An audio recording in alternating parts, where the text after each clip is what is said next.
부산 한송교회 오늘의 밥 시간입니다. 6월 9일 월요일 오늘의 밥은 역대상 12장 1절로 15절 말씀입니다. 다윗이 기스의 아들 사울로 말미암아 시글락에 숨어 있을 때에 그에게 와서 싸움을 도운 용사 중에 든 자가 있었으니 그들은 활을 가지며 좌우 손을 놀려 물매도 던지며 화살도 쏘는 자요 베냐민 지파 사울의 동족인데 그 이름은 이러하니라.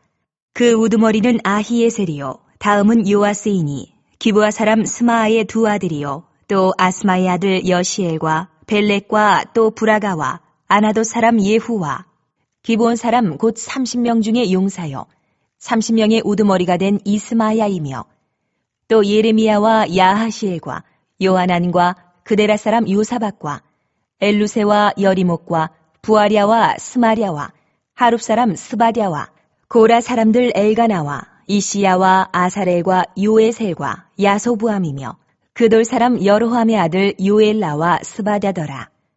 갓 사람 중에서 광야에 있는 요새에 이르러 다윗에게 돌아온 자가 있었으니 다 용사요 싸움에 익숙하여 방패와 창을 능히 쓰는 자라.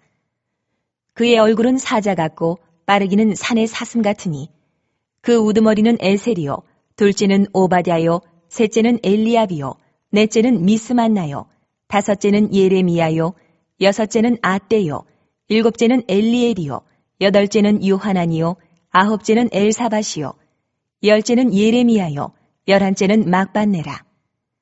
이 가짜손이 군대 지휘관이 되어 그 작은 자는 백부장이요 그 큰 자는 천부장이더니 정월에 요단 강물이 모든 언덕에 넘칠 때에 이 무리가 강물을 건너서 골짜기에 있는 모든 자에게 동서로 도망하게 하였더라.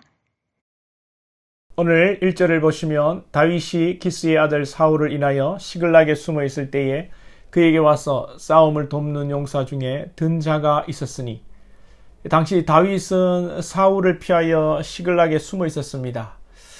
다 지난 일을 이야기하는 거죠.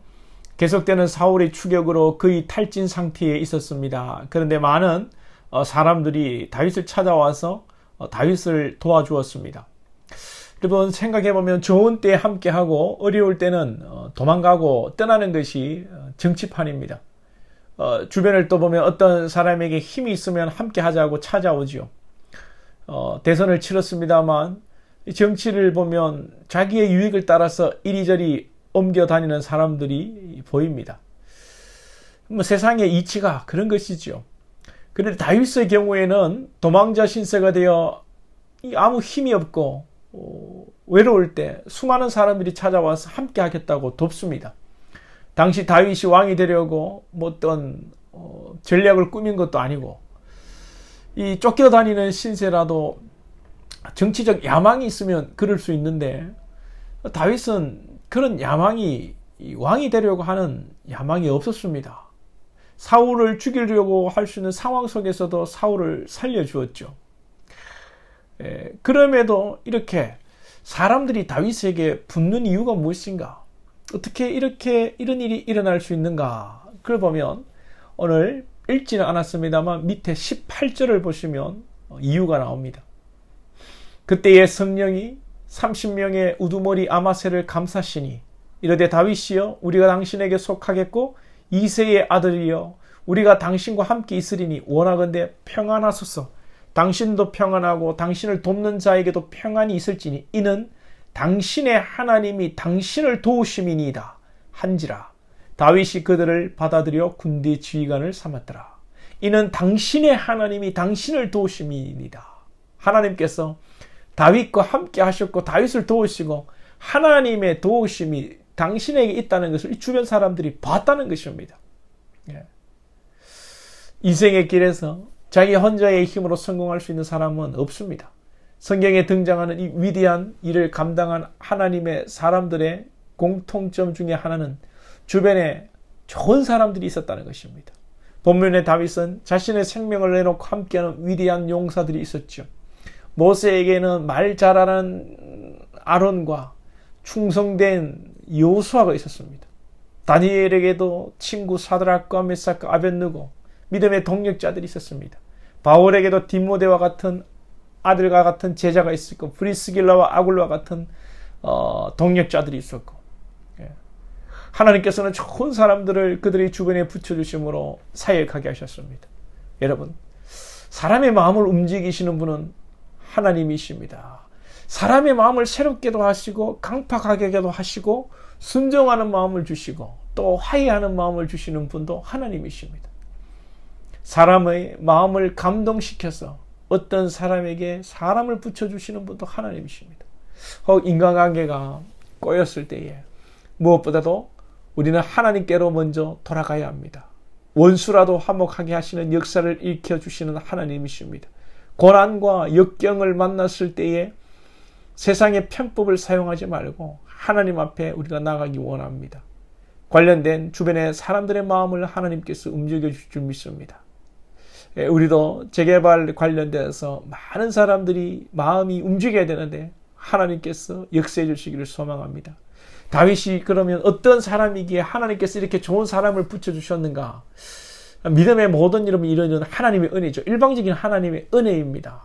그런데 성경을 보면 좋은 사람들이 다윗에게 오기까지 다윗의 그 인격적인 어떤 특징을 보면 우리가 사무엘상 22장 2절을 보면 환난당한 모든 자와 빚진 자와 마음이 원통한 자가 다 그에게로 모였고 그는 그 우두머리가 되었는데 그와 함께한 자가 400명 가량이었더라. 언제 이야기입니까? 아둘람 동굴 이야기입니다. 아둘람 동굴에 다윗이 피신했을 때 사람들이 소문을 듣고 찾아옵니다. 전부 다 비리비리한 사람입니다. 돈 떼이고 사업 망하고 아프고 이런 400명이 모였는데 여러분 그런 인생들 다윗이 도망 다니는데 오히려 천득꾸러기가 되는 그런 자들 아닙니까? 그런데 다윗은 그들을 잘 섬겼습니다. 그들에게 도움을 주었습니다. 그러니까 다윗의 이 인격과 성품이 그러하다는 거죠. 그러한 사람들을 다윗은 또 잘 교육하고 훈련시켜서 함께하는 것입니다.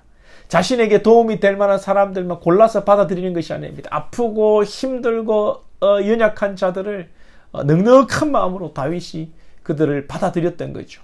여러분, 어떤 사람에게 좋은 사람이 붙습니까? 어떤 사람에게 하나님께서 좋은 사람을 붙여주십니까? 모든 사람을 가슴에 넉넉하게 품는 소유자에게 하나님이 그런 사람을 붙여주십니다. 특히 교회의 일꾼들은 누구보다도 넉넉한 마음을 가져야 합니다. 여러분, 하나님의 일은 하면 할수록 나도 기쁘고 다른 사람도 기뻐해야 됩니다. 그런데 마음이 좁고 삐딱하고 함께 일하면요, 처음에는 좋은 것 같은데 나중에 가면 갈수록 좋지 않은 사람들이 있어요. 싸움이 벌어진다든지 아니면 서로 여러분 공을 차지하려고 뭐 다툰다든지. 우리는 그렇게 해서 안 됩니다. 우리는 넉넉한 마음의 소유자가 되어서 하나님의 일을 감당해야 합니다. 다른 사람이 실수할 때에도 다른 사람이 나에게 충고할 때에도 기쁨으로 받아들이는 넉넉한 사람이 되어야 합니다. 이 마음이 바울이 빌립보 교인들에게 당부하는 너희 관용을 모든 사람에게 보이라 한 그 말씀 아니겠습니까? 저와 여러분이 교회 안에서 또 우리 사회생활을 하면서 넉넉한 마음으로 사람들이 함께하고 그 사람들과 함께 주의 나라를 이루어가는 복된 권속들 될 수 있기를 축복합니다.